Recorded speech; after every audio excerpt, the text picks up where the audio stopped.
कार्यक्रम के प्रायोजक हैं कृषि एवं कृषक कल्याण मंत्रालय, भारत सरकार। इस कार्यक्रम के प्रायोजक थे।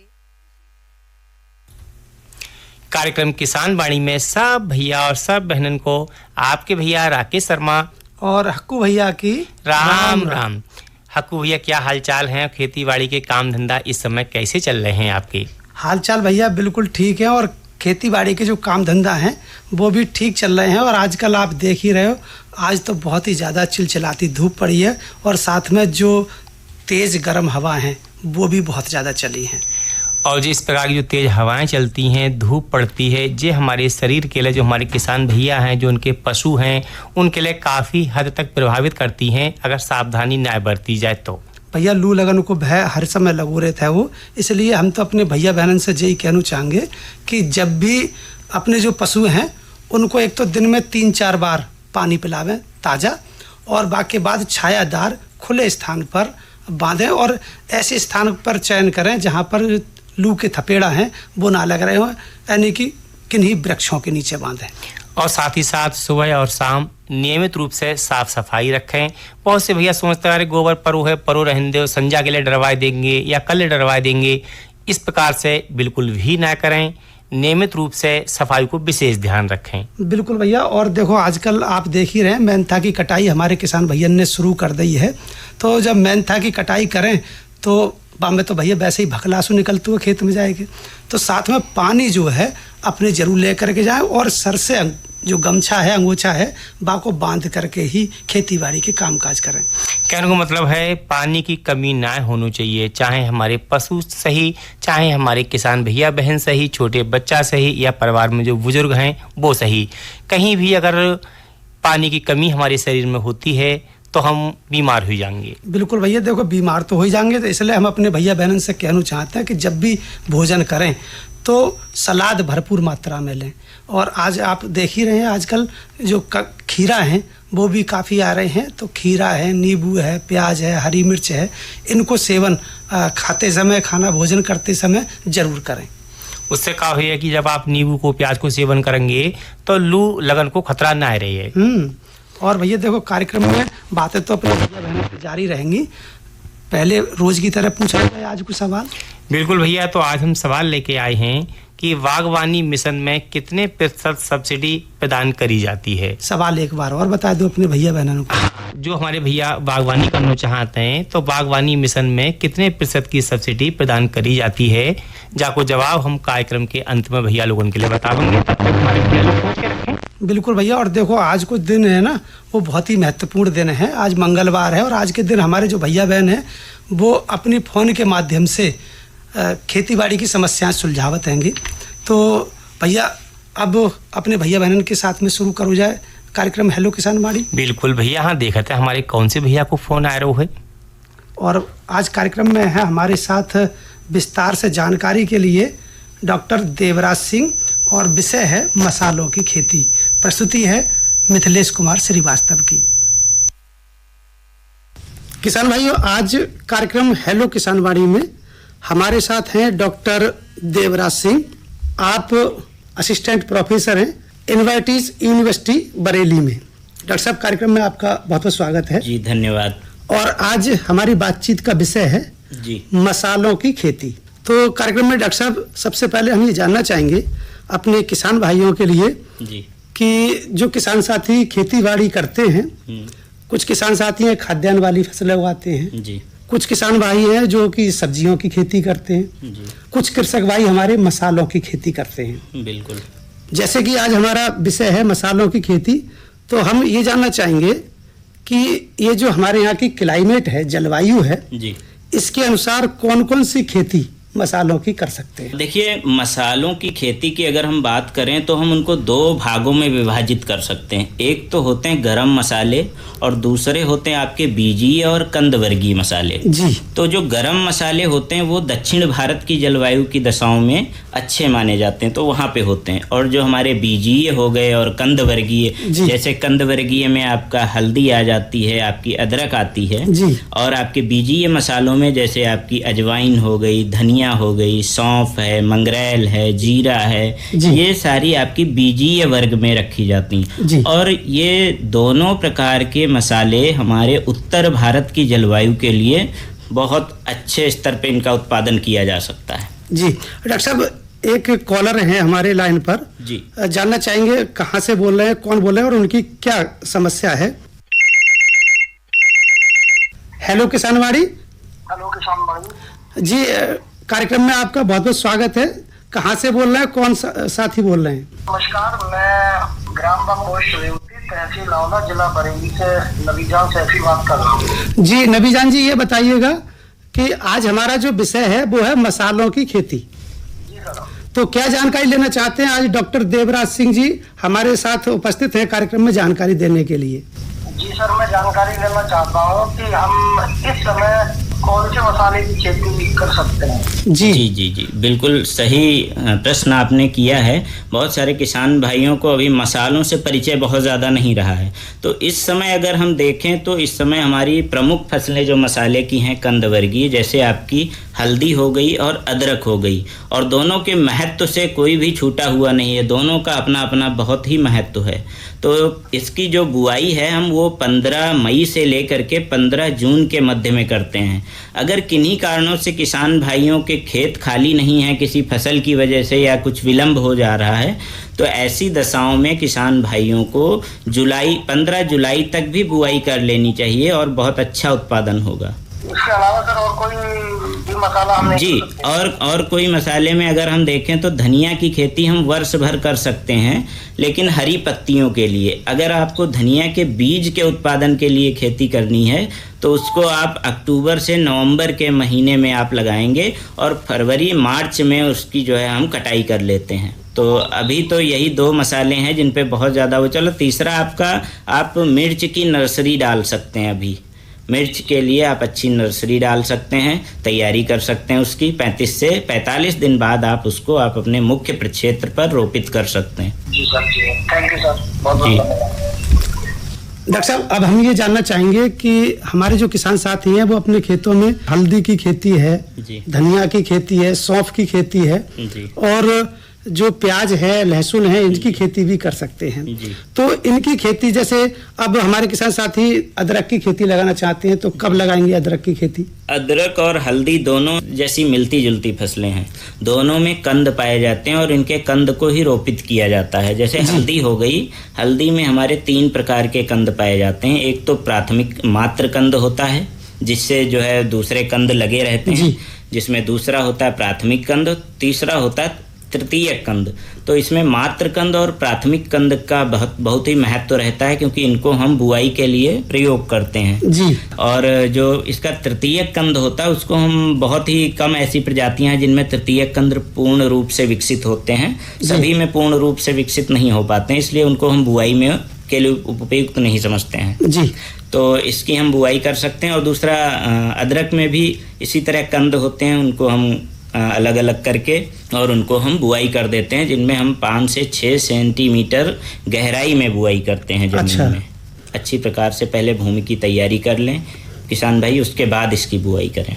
डॉक्टर साहब, जैसे कि हमारे जो किसान साथी है मसालों की खेती में जो कंद वाली फसलें लगा रहे हैं, जी। तो क्या इन कंदों को शोधित करना बहुत आवश्यक है? बिल्कुल बिल्कुल। आप अगर उपचारित कर ले रहे हैं तो बहुत ही अच्छा ये रहेगा। जमाव अच्छा होता है और बहुत सारी जैसे मृदा जनित बीमारियां हैं, जी। उनसे भी निजात मिल जाती है। बहुत बीज जनित रोग होते जी। हैं, उनसे भी निजात मिल जाती है। तो इसके लिए एक तो फफूंदनाशी हो गए, कवकनाशी हो गए, उनसे आप उपचारित कर सकते हैं। दूसरा, इस समय जैविक शोधन चल रहा है। जी।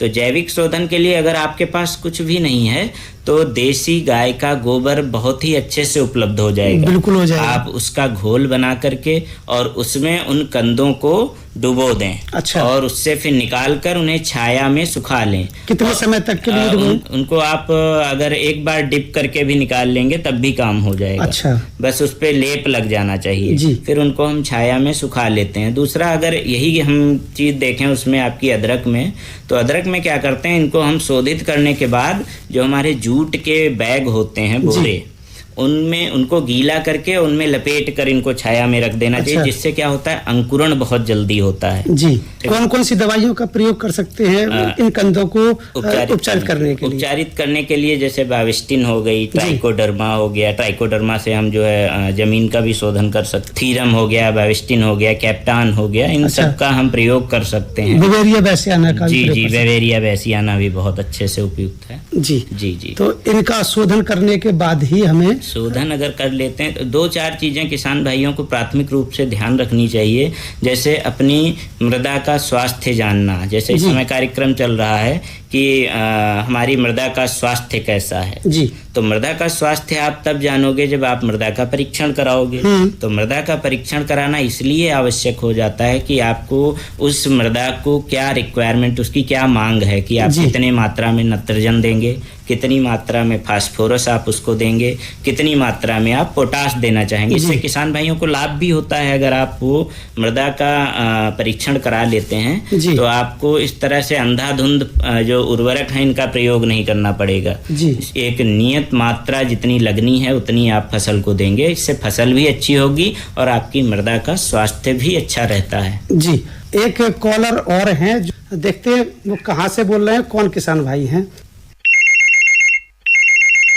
कौन किसान भाई बोल रहे हैं, कहाँ से बोल रहे हैं, कहाँ से बोल रहे हैं? जी महिपाल जी, आज हमारे कार्यक्रम में विषय है मसालों की खेती। तो मसालों की खेती संबंधित कुछ जानना चाहेंगे? डॉक्टर देवराज सिंह जी कार्यक्रम में हमारे साथ उपस्थित हैं, तो आप कोई भी सवाल रखिए मसालों की खेती से संबंधित। सवाल क्या, वो लहसुन के और इसके अदरक वगैरह जी जी क्या होता है?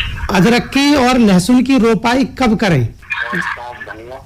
जी, और सौंफ धनिया की बुवाई कब करें? डॉक्टर साहब सवाल है ये। सबसे पहले तो आपको बता दें इस समय जो उपयुक्त समय चल रहा है वो अदरक और हल्दी के लिए चल रहा है। आप 15 जो है मई से लेकर के 15 जून तक जो है हल्दी और अदरक की बुआई कर सकते हैं, अगर खेत तैयार है तो। अगर खेत आपका तैयार नहीं है तो ऐसी दशा में आप जो है 15 जुलाई तक अदरक की बुआई कर सकते हैं। और अदरक में कंद पाए जाते हैं, उन कंदों को अलग अलग करके उनकी हम बुआई करते हैं। दूसरी चीज़ आपकी, आपने प्रश्न रखा कि जो बीजीय मसालों से एक रखा कि आप सौंफ की और धनिया की खेती कब कर सकते हैं। तो सौंफ और धनिया की खेती के लिए आपका जो उपयुक्त समय होता है वो अक्टूबर और नवंबर का माह माना जाता है। आप अक्टूबर और नवंबर के मध्य माह में आप उसकी बुआई कर सकते हैं, अगर बीज उत्पादन करना है तब। अगर आपको धनिया की वर्ष भर खेती करनी है, आपके पास छोटा खेत है, आपके पास किचन गार्डन है, तो ऐसी स्थिति में आप जो है धनिया की वर्ष भर खेती कर सकते हैं हरी पत्तियों के लिए। और लहसुन और प्याज को आप खरीफ सीजन में उगाएंगे तो थोड़ा अभी आप जुलाई और अगस्त के बीच में, अगस्त से सितंबर के बीच में उसकी पौध तैयार कर लेनी चाहिए। अदरक लगाना चाहें तो हमारे यहाँ पे हो जाएगा। अदरक में थोड़ी सी परेशानी आती, हल्दी बहुत आसानी से की जा सकती है, क्योंकि अदरक क्या होता है, अदरक आंध्र प्रदेश और तेलंगाना जैसे राज्यों में बहुत अच्छे उत्पादन देती है और यहाँ पे भी की जा सकती है, ऐसा नहीं है। तो आप प्रयोग के तौर पर छोटे से क्षेत्र पर इसको लगाकर देखें, आपकी जलवायु की दशाओं के लिए चल सकती है, क्योंकि हल्दी अच्छे से चलती है तो अदरक भी अच्छे से चलेगी। तो इसका बीज हल्दी और अदरक का बीज अगर आपको प्राप्त करना है तो आपके नज़दीकी जो किसान समृद्धि केंद्र हो या फिर आपका कृषि विज्ञान केंद्र आपके नज़दीक जो है उनसे संपर्क कर सकते हैं। अगर आपको वहाँ से जानकारी नहीं मिल पा रही है तो आप हमारा भी नंबर ले सकते हैं, आपको हम उपलब्ध करा देंगे हल्दी और अदरक का बीज।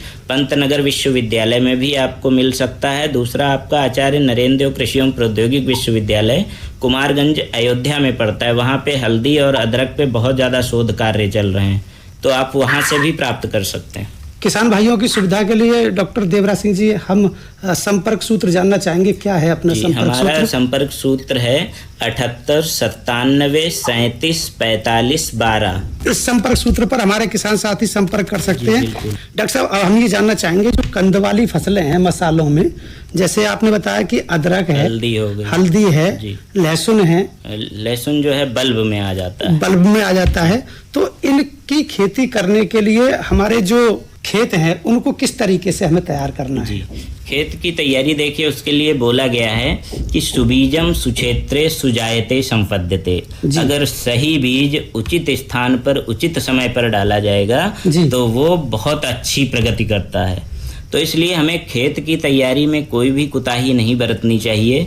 जैसे किसान भाई क्या करते हैं, एक बार जुताई करके बस सीधे जो है पाटा लगा देते हैं, तो होता क्या है, बड़े बड़े जो ढेले पड़ जाते हैं उसमें मिट्टी के, वो जो है फिर जमाव में दिक्कत पैदा करते हैं। तो इसलिए 3 से 4 बार कम से कम जुताई करें और हर जुताई के बाद पाटा अवश्य लगाएं, जिससे आपकी मिट्टी समतल और भुरभुरी हो सके। जी, तो इस तरह से हम खेत की तैयारी करेंगे और अंतिम जुताई के समय पर ही हम क्या करेंगे, तो हम बोलते हैं गोबर की खाद या कंपोस्ट की खाद, जो कि पूर्ण रूप से सड़ी हुई होनी चाहिए। कभी कभी किसान भाई कच्ची गोबर की खाद डाल देते हैं, जिसका प्रकोप बाद में देखने को मिलता है कि आपको दीमक जैसा प्रकोप वहाँ लग जाता है। तो इसलिए पूर्ण रूप से सड़ी हुई गोबर की खाद को अच्छे से मिट्टी में मिला देना चाहिए। जी, एक श्रोता हमारे लाइन पर हैं, किसान भाई कहाँ से हैं, उनसे बात करते हैं। कहाँ से, कौन किसान भाई बोल रहे हैं? हम जिला बदायूं ग्राम दूने नगर से ठाकुर मुन्ना सिंह कठेरिया बोल रहे हैं जी। मुन्ना सिंह जी, आपका बहुत बहुत कार्यक्रम में स्वागत है। आज हमारा बातचीत का विषय है मसालों की खेती, और इस विषय पर विस्तार से कार्यक्रम में जानकारी देने के लिए डॉक्टर देवराज सिंह हमारे साथ हैं कार्यक्रम में। जानना चाहेंगे, क्या पूछना चाहते हैं आप? इसके बारे में हमने हल्दी भी की है खेत में जी, हाथ में लगी हुई है और उसमें मतलब मिट्टी चढ़ा रहे हैं, खेत भरी है। अच्छा, किसी प्रकार की कोई बीमारी तो नजर नहीं आ रही? हल्दी में तो कोई बीमारी नहीं है, क्योंकि हमने अपने बाग के पास में बोई थी। अच्छा, बाग का जितना पत्ता झड़ के गिरता था जी, उसी में दबा दिया मिट्टी में।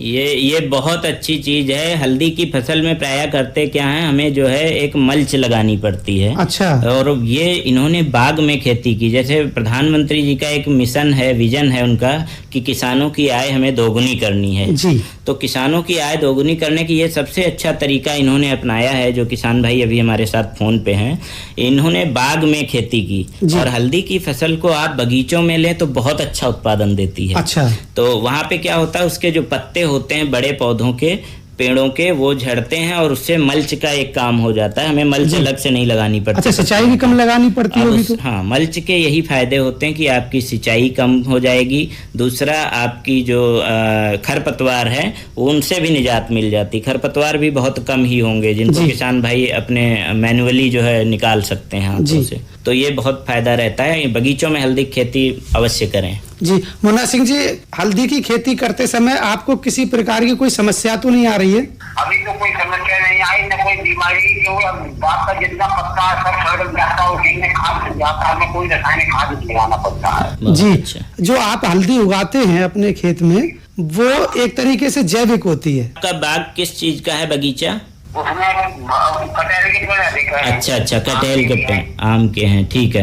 तो एक चीज ये ध्यान रखना विशेष रूप से कि वहाँ पे नमी वैसे ही बनी रहती, तो पानी बहुत अधिक मात्रा में ना लगाएं, जिससे क्या होता है आपके कंदों में सड़न ना प्रारंभ हो, पानी भरे ना वहाँ पे, ये हमें ध्यान रखना होगा बस। और आप बहुत अच्छे से खेती करें। जी जी जी, बिल्कुल। बहुत बहुत धन्यवाद आपका, जो आज आपने मुन्ना सिंह जी हेलो किसानवाड़ी में फोन किया। डॉक्टर साहब, हमारी और आपकी बात चल रही थी कि जो कंद वाली फसलें मसालों की खेती में कर रहे हैं, तो उनकी अच्छी अच्छी जो प्रजातियां हैं वो कौन सी हैं? जी, प्रजातियों की अगर हम बात करें तो हमारे कई ऐसे कृषि विश्वविद्यालय हैं जिनसे बहुत अच्छी प्रजातियां निकाली गई। जैसे हल्दी की अगर हम बात करें तो पंत पीताप पंतनगर कृषि विश्वविद्यालय से निकली प्रजाति है, और नरेंद्र देव कृषि विश्वविद्यालय से निकली कुछ प्रजातियां हैं, जैसे नरेंद्र हल्दी 1, नरेंद्र हल्दी 2, नरेंद्र हल्दी 3, और एक है नरेंद्र हल्दी 98, जिसका एक कंद ही, उसका मात्र कंद 500 से 700 ग्राम का होता है। जी, बहुत ही अच्छी प्रजाति है। और दूसरी एक अभी 2018 के लगभग में एक प्रजाति विकसित की गई थी नरेंद्र देव से ही, जिसका नाम है नरेंद्र सरयू। अब ये जानना चाहेंगे कि अदरक की कौन सी उन्नत प्रजातियां हैं? अदरक की भी बहुत सारी, जैसे वायनाड लोकल है, सुरची है, सुरभि है, सुरारी है, और मरान हो गई, जोरहाट हो गई। ये ऐसी प्रजातियां हैं जो अभी भी बहुत अच्छा उत्पादन दे रही हैं। जी। इनको किसान भाई सिलेक्ट करें और अपने क्षेत्र में लगाएं, अच्छा उत्पादन निश्चित रूप से मिलेगा। लहसुन की प्रजातियों की बात लहसुन में भी आपकी जैसे एग्री फाउंड की सीरीज आती है, ICR से निकाली गई प्रजातियां हैं, उनको आप कर सकते हो। ऐसे ही प्याज में भी आपकी नफेद 53 प्रजाति जो है, जो कि खरीफ सीजन के लिए ही उपयुक्त होती है। पूसा रेड है। हाँ, पूसा रेड है। ऐसे करके बहुत सारी प्रजातियां इसमें विकसित की गई हैं। जी। धनिया की कौन कौन सी प्रजातियां हैं? एक तो धनिया पत्तियों में हमारे किसान साथी बेचने के लिए खेती करते हैं, कुछ बीज के लिए जी। अगर पत्तियों के लिए आपको धनिया की खेती करनी है तो उसके लिए पंतनगर विश्वविद्यालय से पंत हरितमा प्रजाति एक निकाली गई है। पंत हरितमा में 12 से 14 क्विंटल से भी ज्यादा प्रति हेक्टेयर पत्तियों की उपज प्राप्त हो जाती है जी। तो आप उसका पत्तियों के लिए लगा सकते हैं। वैसे नरेंद्र कृषि विश्वविद्यालय से अगर आपको दानों के लिए उत्पादन करना है तो मोटे दाने के रूप में नरेंद्र धनिया 1 और नरेंद्र धनिया 2 प्रजातियां विकसित की गई हैं। जी। डॉक्टर देवराज सिंह जी, चलते चलते अब कार्यक्रम में क्या कहना चाहेंगे अपने किसान भाइयों से? हम तो यही कहेंगे, जब उत्पादकता प्रति क्षेत्र बढ़ेगी जाए तब भारत के कृषक की दोगुनी होगी आय। बहुत बढ़िया। तो छोटे छोटे खेतों से यदि हम मसालों की खेती करना शुरू कर दें तो हमारी आय दोगुनी हो सकती है। आप छोटे पर क्षेत्र हैं तो उनपे आप संरक्षित खेती का भी तरीका अपना सकते हैं जी। वहाँ पे क्या होगा, कम क्षेत्र में अधिक उत्पादन आपको मिलेगा। जितना खुले क्षेत्र पे नहीं मिल पाता उससे 2 गुने से 3 गुना आपको उत्पादन संरक्षित खेती के माध्यम से मिल सकता है और लाभ कमा सकते हैं। डॉक्टर देवराज सिंह जी, आज आप कार्यक्रम में आए और आपने हमारे किसान भाइयों के लिए बहुत अच्छी जानकारी दी। आज कार्यक्रम में हमारा जो विषय था वो था मसालों की खेती। हमारे किसान भाई जान पाए मसालों की खेती किस महीने में कौन सी खेती लगाई जाती है और कम लागत में हम अपने खेतों से अधिक उत्पादन ले सकते हैं। डॉक्टर देवराज सिंह जी, कार्यक्रम में आने के लिए और अमूल्य जानकारी देने के लिए आपका बहुत बहुत धन्यवाद। भैया बहनों, अभी आप सुन रहे कार्यक्रम हेलो किसान। आज हमारी बातचीत को विषय हो मसालों की खेती और आज विषय विशेषज्ञ हमारे साथ बातचीत कर रहे हैं डॉक्टर देवराज सिंह और कार्यक्रम की प्रस्तुति ही मिथिलेश श्रीवास्तव की। आपको भैया एक महत्वपूर्ण संदेश है, प्रति बूंद अधिक पैदावार। क्यों ना अपने भैया लोगों के लिए सुनवाई दो जाए। किसानों के चेहरे पर खुशहाली, हर खेत को मिल रहा है पानी। ये है न्यू इंडिया की कहानी। फसलों की भरपूर पैदावार के लिए बीज और खाद के साथ साथ जल एक महत्वपूर्ण कारक है। पानी की बचत न केवल मिट्टी के स्वास्थ्य में सुधार करती है बल्कि उत्पादकता बढ़ाने और पर्यावरणीय लाभ प्रदान करने में भी मदद करती है। इसके अलावा पानी की उतनी ही मात्रा से लंबे समय तक सिंचाई तथा विस्तारित क्षेत्र में सिंचाई करने में भी मदद मिलती है। इसे ध्यान में रखते हुए माननीय प्रधानमंत्री श्री नरेंद्र मोदी जी के दूरदर्शी नेतृत्व में कृषि एवं किसान कल्याण मंत्रालय ने साल 2015-16 में पर ड्रॉप मोर क्रॉप यानी प्रति बूंद अधिक फसल योजना लागू की थी। सिंचाई में भी साइंटिफिक और टेक्नोलॉजिकल अप्रोच लगातार उसमें सुधार हो रहा है, उसको अपनाया जा रहा है। पर ड्रॉप मोर क्रॉप इस मंत्र की भावना पर काम करते हुए माइक्रो इरिगेशन पर फोकस किया गया। ड्रीप या स्प्रिंकलर इरिगेशन को प्रमोट किया गया। सूक्ष्म सिंचाई के माध्यम से उपलब्ध जल संसाधनों के उपयोग को इष्टतम किया जा रहा है। इसका उपयोग सटीक सिंचाई और बेहतर ऑन फार्म जल प्रबंधन प्रथाओं को बढ़ावा देने के लिए भी किया जा रहा है। सूक्ष्म सिंचाई का ये तरीका भंडारित जल के संरक्षण और प्रबंधन में भी मददगार है। सूक्ष्म सिंचाई को 2 तरीकों से अपनाया जाता है। पहला, ड्रिप इरिगेशन। इस तकनीक में पानी को पौधों की जड़ों पर बूंद बूंद करके पहुंचाया जाता है। इस कार्य के लिए पाइप, नलियां तथा एमीटर का नेटवर्क लगाना पड़ता है। इसे टपक सिंचाई या बूंद बूंद सिंचाई भी कहते हैं। दूसरा तरीका है स्प्रिंकलर इरिगेशन। इस तकनीक में दबाव के तहत पानी का छिड़काव किया जाता है और बारिश के रूप में पाइपों के नेटवर्क से जुड़े नोजल सेट के माध्यम से पौधों पर बरसाया जाता है। योजना के मूल्यांकन से पता चला है कि माइक्रो इरिगेशन से जल उपयोग दक्षता में लगभग 30 से 70% तक सुधार हुआ है। विभिन्न फसलों की उत्पादकता में 9 से 60% तक की वृद्धि हुई है तथा गुणवत्ता भी बढ़ी है। किसानों की आय में 10 से 69% तक की बढ़ोतरी हुई है। पंपिंग में विद्युत ऊर्जा और डीजल की बचत हो रही है। साथ ही इससे ग्रामीण क्षेत्र में रोजगार के अवसर भी उत्पन्न होते हैं। पर ड्रॉप मोर क्रॉप यानी प्रति बूंद अधिक फसल के तहत ड्रिप और स्प्रिंकलर सिस्टम के लिए सरकार छोटे और सीमांत किसानों को 55% और अन्य किसानों के लिए 45% की सहायता प्रदान करती है। इसके अलावा कुछ राज्य सूक्ष्म सिंचाई को प्रोत्साहित करने के लिए किसानों को अतिरिक्त सब्सिडी भी प्रदान करती है। इसे लगाने के लिए एक लाभार्थी को अधिकतम 5 हेक्टेयर क्षेत्र में सूक्ष्म सिंचाई हेतु सहायता मिलती है। 2015-16 से अब तक प्रति बूंद अधिक फसल यानी पीडीएमसी योजना के माध्यम से सूक्ष्म सिंचाई के तहत लगभग 78 लाख हेक्टेयर क्षेत्र को कवर किया गया है, जो कि पीडीएमसी से पूर्व 8 वर्षों में कवर किए गए क्षेत्र से लगभग 81% अधिक है। इसके अलावा सूक्ष्म सिंचाई के कवरेज के विस्तार के लिए राज्यों को संसाधन जुटाने और किसानों को सूक्ष्म सिंचाई प्रणाली स्थापित करने में मदद के लिए साल 2017-18 के केंद्रीय बजट में नाबार्ड के साथ मिलकर 5,000 करोड़ रुपए की सूक्ष्म सिंचाई कोष यानी MIF बनाया गया है। पर ड्रॉप मोर क्रॉप योजना का लाभ पाने हेतु अपने नजदीकी कृषि एवं उद्यान विकास के कार्यालय से संपर्क करें। माननीय प्रधानमंत्री श्री नरेंद्र मोदी जी के मार्गदर्शन में देश का किसान अब आत्मनिर्भर होकर खुशहाली की ओर अग्रसर है। देश अब संकल्प से सिद्धि की ओर बढ़ चला है।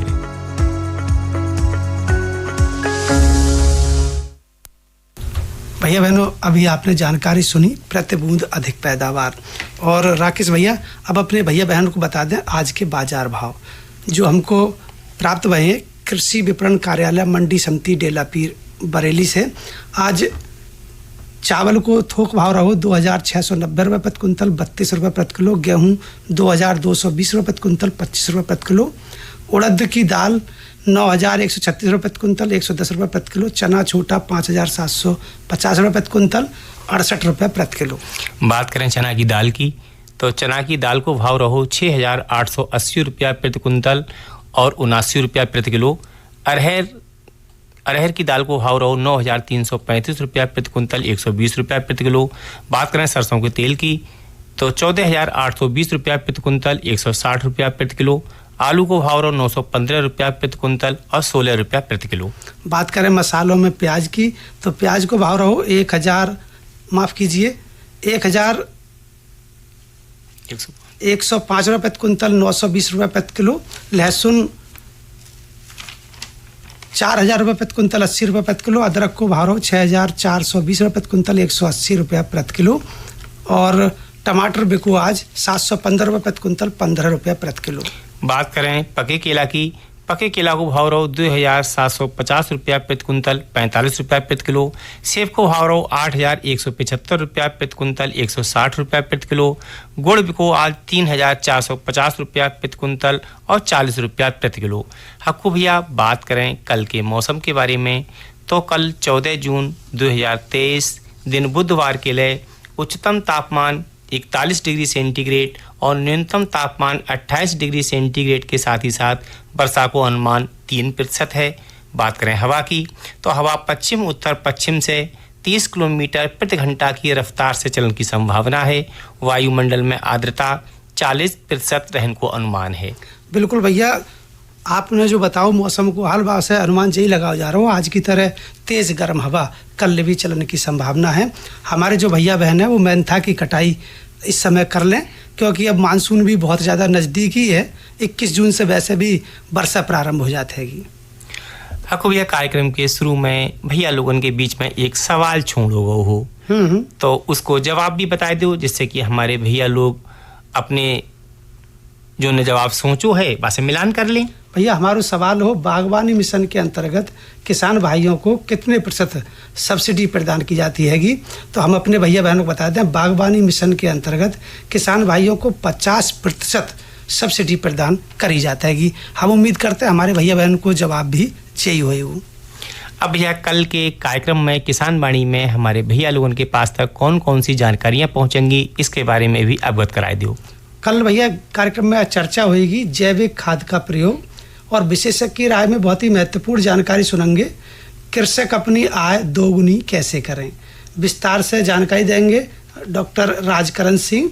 और कार्यक्रम में महिला कृषक अनुभव भी सुने जा सकेंगे।